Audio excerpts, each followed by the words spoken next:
थे, आज आपके कैंडिडेट्स के जो भाग्य हैं वो ईवीएम में कैद हो रहे हैं। कैसे देख रहे हैं इस बार के विधानसभा चुनाव को? देखिए, हम ये मानकर चल रहे हैं कि हरियाणा में चौधरी भूपेंद्र सिंह हुड्डा जी के नेतृत्व में कांग्रेस की सरकार बनने जा रही है और इसको लेकर भाजपा के अंदर इतनी बौखलाहट देखने को मिली है कि भाजपा ने हर स्तर तक जाकर कांग्रेस पार्टी को नुकसान पहुंचाने का काम किया है। लेकिन हम जनता का धन्यवाद करते हैं कि जनता इनके किसी भी झांसे में नहीं आई। भारतीय जनता पार्टी ने एक इमेज हमारी बनाने की कोशिश की कि कुमारी शैलजा के साथ अपमान हो रहा है, दलितों का अपमान हो रहा है। तो हमने भाजपा से कहा कि भैया, हमने तो अपने यहाँ राष्ट्रीय अध्यक्ष दलित हैं, मल्लिकार्जुन खड़गे जी, उनको बना रखा है। हरियाणा में चौधरी उदय भान है, दलित है, उनको प्रदेश अध्यक्ष बना रखा है। जहां तक कुमारी शैलजा जी की बात है तो वो हमारी कांग्रेस की सरकार में कैबिनेट मंत्री रही है और कांग्रेस सरकार आने पर हम उन्हें प्रधानमंत्री या उप प्रधानमंत्री बनाएंगे। अगर भारतीय जनता पार्टी को इतना ही दर्द है तो कुमारी शैलजा प्रधानमंत्री बनना चाहती हैं, मोदी जी को हटाकर आप शैलजा जी को भाजपा की तरफ से प्रधानमंत्री घोषित कर दीजिए तो हमें भी बड़ी खुशी होगी। हम भी मान लेंगे कि भाजपा जो है दलितों की हितैषी है। लेकिन हकीकत यह है, ये दलित विरोधी पार्टी है, जिसके चलते आज अशोक तंवर इनको छोड़कर वापस कांग्रेस पार्टी में आ गए हैं और निश्चित तौर पर भाजपा की कलई खुली पड़ी है। भाजपा परेशान है, हर तरह के हथकंडे अपना रही है।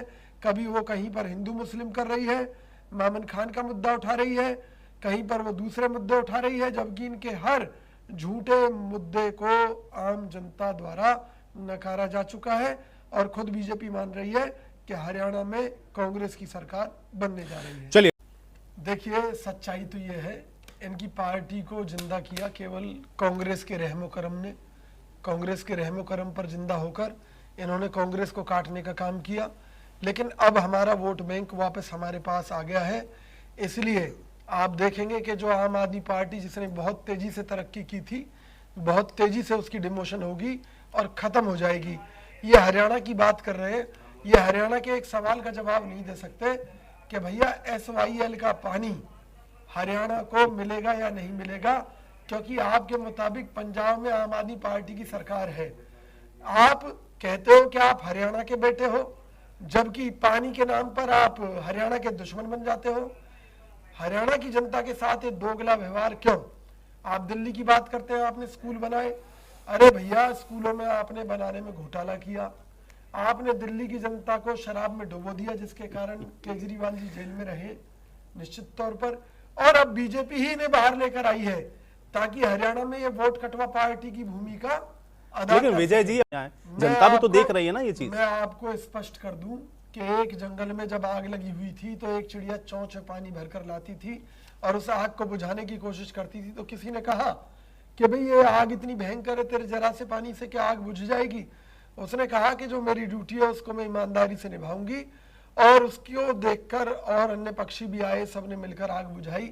बहरहाल, कांग्रेस पार्टी के सामने जब देश का मामला होता है तो देश हित से बढ़कर हमारे लिए कुछ नहीं है।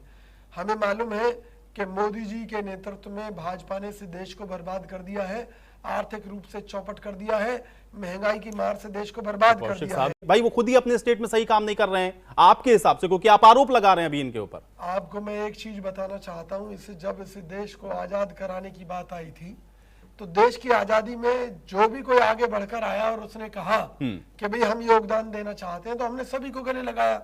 इसी तरीके से अगर आम आदमी पार्टी ने आकर कहा कि देश को बचाने की लड़ाई में हम कांग्रेस की मदद करना चाहते तो हमने कहा स्वागत है।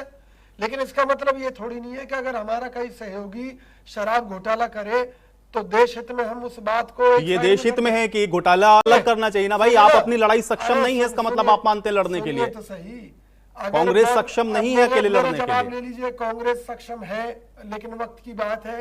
मान लीजिए हम बॉर्डर पर लड़ रहे हैं पाकिस्तान के खिलाफ और वहां हमें सैनिकों की जरूरत है, तो और सैनिक बाई चांस हमारे पास कम है और उस परिस्थिति में अगर किसी पार्टी के लोग आकर कहें कि जी हम भी लड़ना चाहते हैं आपके लिए, आपके साथ देश के लिए, तो हम इनकार थोड़ी ना करेंगे।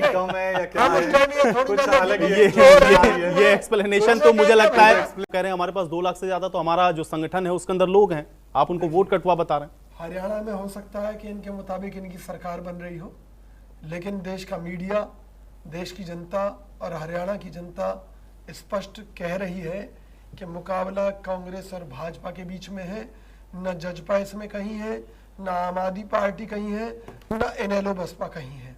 ये सीधा मुकाबला दो दलों के बीच में है और इस मुकाबले में कांग्रेस पार्टी पहले दिन से बढ़त बनाए हुए है। आम जनता के दिल की आवाज कांग्रेस है। चौधरी भूपेंद्र सिंह हुड्डा जी चुनाव से पहले ही इतनी रैलियां और इतने जनसभाएं कर चुके हैं कि आम आदमी पार्टी और भाजपा जैसी पार्टियां सोच नहीं सकती सपने में। हमने जनसंपर्क के जितने कार्यक्रम किए हैं वो अपने आप में एक रिकॉर्ड है।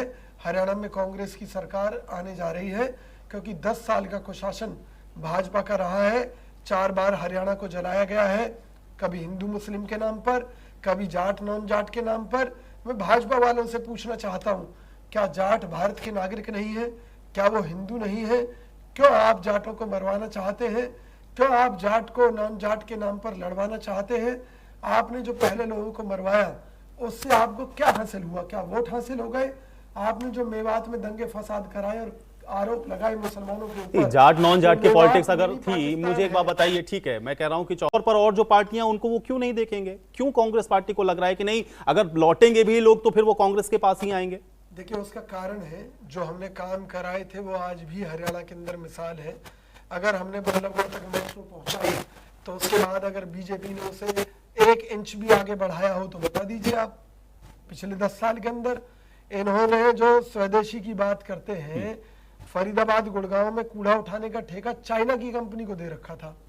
हजारों करोड़ के घोटाले किए। एक दिन इनके जो मुख्यमंत्री रहे मनोहर लाल खट्टर फरीदाबाद आए तो आंसू बहाने लगे, बोले भाई मैं इतना हजारों करोड़ रुपए फरीदाबाद भेजता हूँ, कहाँ गायब हो जाता है? अरे भैया आपके लोग खा जाते। तो हरियाणा का जो बंटाधार किया उसके चलते भाजपा इतनी डर गई कि उन्होंने मनोहर लाल खट्टर को ही बदल दिया, क्योंकि इनको मालूम था कि जनता जूते लेकर चप्पल लेकर तैयार बैठी है इनके गले में जूते चप्पलों की माला डालने के लिए। तो उस पुरानी नहीं कौशिक साहब, मुझे लग रहा थोड़ा शब्दों की मर्यादा रहनी चाहिए। जूते चप्पल की माला या ये क्या इस तरह चाया वहां तक, मेरा प्रश्न ये है। तो फिर 24 में ऐसा क्या हो गया? जवाब ले लीजिए। हुड्डा जी जो कुछ जिम्मेवारियां पार्टी से चाहते थे हरियाणा के लिए, उन्हें देने में पार्टी हाईकमान द्वारा देरी हुई, पहला कारण। दूसरा कारण, बीजेपी ने एक नैरेटिव जो सेट किया था 70 पार और जिसके लिए बहुत मोटा पैसा खर्च किया गया था, उसमें वो काफी हद तक सफल रही, क्योंकि एक 10% 15% वोट ऐसी थी जिनको लगा कि भाजपा वापस सत्ता में आ रही है इसलिए उधर की तरफ चले गए। लेकिन अब की बार हालात बिल्कुल क्लियर है। लोगों को मालूम है कि हरियाणा में कांग्रेस की सरकार बनने जा रही है। पिछले कुछ वर्षों में जो मेहनत चौधरी भूपेंद्र सिंह हुड्डा जी के नेतृत्व में कांग्रेस के सभी कार्यकर्ताओं ने की है वो सफल होने जा रही है। इसलिए भाजपा जैसी पार्टी कांग्रेस के नेताओं की चिंता में जुटी है कि शैलजा जी को सम्मान नहीं मिला, फला व्यक्ति को सम्मान नहीं मिला, फला नहीं वो तो इसलिए लोगों ने भी कहा कि चलिए ठीक है, गठबंधन के साथ ही चुनाव में चले जाते हैं, लेकिन वो आश्वस्त हैं। अभी तक कांग्रेस हाईकमान के ऊपर आरोप लगता था कि हमारे नेता भाजपा के ट्रैप में फंस जाते हैं। पहली बार ऐसा हुआ कि भाजपा कांग्रेस के ट्रैप में फंस गई और इसका श्रेय राहुल गांधी जी को जाता है। हरियाणा के अंदर आम आदमी पार्टी का ना कोई वजूद था ना है, लेकिन राहुल गांधी जी ने उन्हें चर्चा में लाकर भाजपा को मजबूर कर दिया कि वो केजरीवाल जी की जमानत कराएं और केजरीवाल जी जमानत पर बाहर आए और हरियाणा में वोट कटवा पार्टी की भूमिका का निर्वाह करें। बहरहाल राहुल गांधी जी की योजना सफल रही और आज वोट कटवा पार्टी की भूमिका के रूप में आम आदमी पार्टी हरियाणा में चुनाव लड़ रही है। लेकिन यह लोग अब भाजपा के वोट काट रहे हैं, इसके लिए मैं इनका धन्यवाद भी करता हूं। नहीं ये कैसे निर्धारित हो गया कि हो जाएगा ना? भारतीय जनता पार्टी को क्या नुकसान? राहुल गांधी जी ने पूरी रिसर्च कराई थी। आप अगर इतिहास में देखें, दिल्ली के बाद पंजाब के चुनाव, पंजाब में जो इन्होंने खालिस्तानियों की मदद से जो सरकार बनाई है उसमें केजरीवाल जी घुस भी नहीं सकते। वरना मैं चैलेंज करता हूं कि केजरीवाल जी को पंजाब का मुख्यमंत्री घोषित करके दिखाइए, पता चल जाएगी आपको 24 घंटे में आटे दाल के भाव की।